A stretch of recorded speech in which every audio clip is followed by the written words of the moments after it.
شمالی وزیرستان سے زین اللہ خان کی رپورٹ کے مطابق شمالی وزیرستان آپریشن سے متاثر دکانداروں کا ایک اہم اجلاس چیئرمین ثناء اللہ حمزونی کی قیادت میں منعقد ہوا۔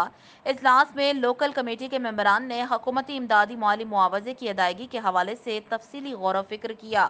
بعد میں میڈیا سے گفتگو کرتے ہوئے چیئرمین ثناء اللہ حمزونی کا کہنا تھا کہ حکومت کی طرف سے متاثر دکانداروں کے ساتھ بار بار وعدے کیے گئے، لیکن تاحال تاجروں کو مالی معاوضے کی ادائیگی ممکن نہ ہو سکی، جس کی وجہ سے تاجر برادری مالی مسائل کا شکار ہو گئی اور اب نوبت فاقے تک آ گئی ہے۔ ثناء اللہ حمزونی نے مزید کہا کہ اگر کسی نے رکاوٹ ڈالنے کی کوشش کی تو اس کے خلاف ہم اس کے گھر کے سامنے دھرنا کر لیں گے۔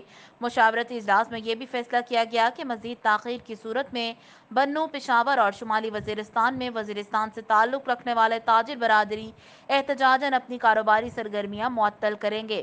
اس موقع پر ثناء اللہ حمزونی نے حکومت سے مطالبہ کیا کہ وہ تاجروں کو مزید امتحان میں نہ ڈالیں اور فوری طور پر مالی ادائیگی یقینی بنائیں۔